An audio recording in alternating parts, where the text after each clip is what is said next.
Welcome to Canadian Justice. I'm Christine Van Gyn, and today we're talking about the limits on searches police can do when they arrest someone. This is called a search incident to arrest, and the limits of this type of search was recently considered by the Supreme Court of Canada in a case called RV Stairs.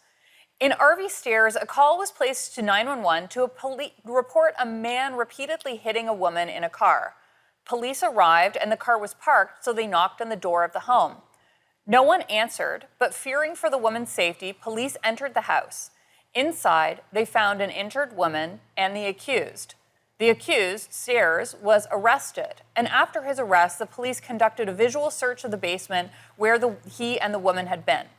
They found methamphetamine in clear view, and he was charged not just with assault, but also with possession of methamphetamine for the purposes of trafficking.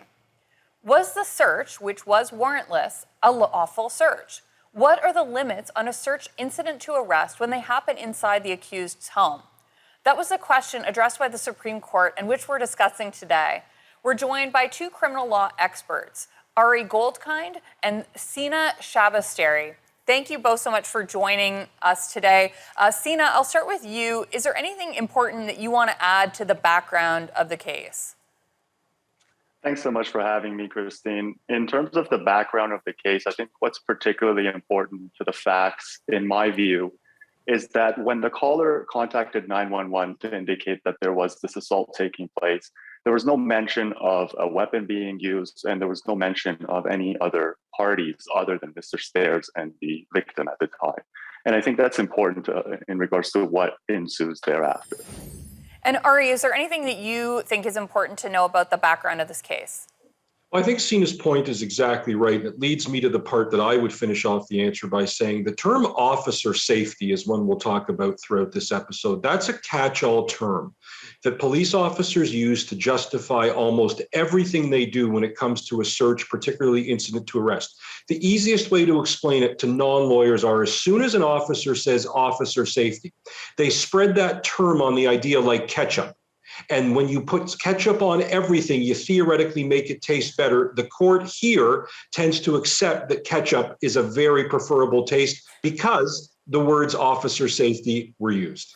I mean, I think we might have different senses of taste if you want ketchup on everything.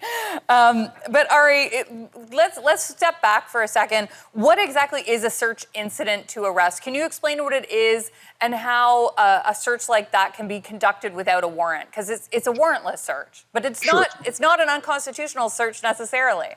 No, remember, most police officers don't have a warrant in hand when they're arresting somebody in the heat of the moment when a crime's taking place. There's this idea in the public that they get a warrant to search this. That's not the way it works in reality. So let's just look at the Supreme Court's language for the words.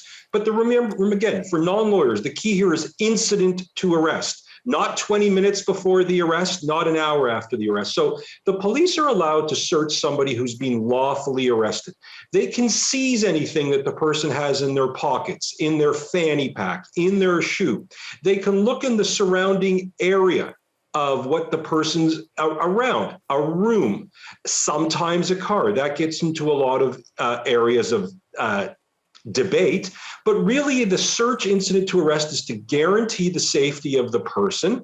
And again, remember I said officer safety, to guarantee the safety of the police. Now there's the other reason for it, which, as I think most people know, prevent an escape, provide evidence of the crime. But again, these things have to be looked at through a reasonableness search. The term reasonable is used about 600 times a day in criminal courts, and it really has to be limited to the surrounding area of the person. And that leads us into the Stairs case, which is, I'm guessing, where you're going to go, where this search happened.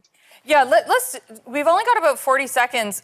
Did the police go in a different room when they found these drugs? It seems like they were in the basement, but then they found them after. Would it have mattered if it was in the same room where he was arrested? Did they, or if they found the drugs, actually during the arrest? We actually don't have time for either of you to answer this. We've got I used up all my time on my question, but we'll go to commercial break. Then I think it's important to clarify that important factual distinction that made this case sort of stand apart. We will be right back.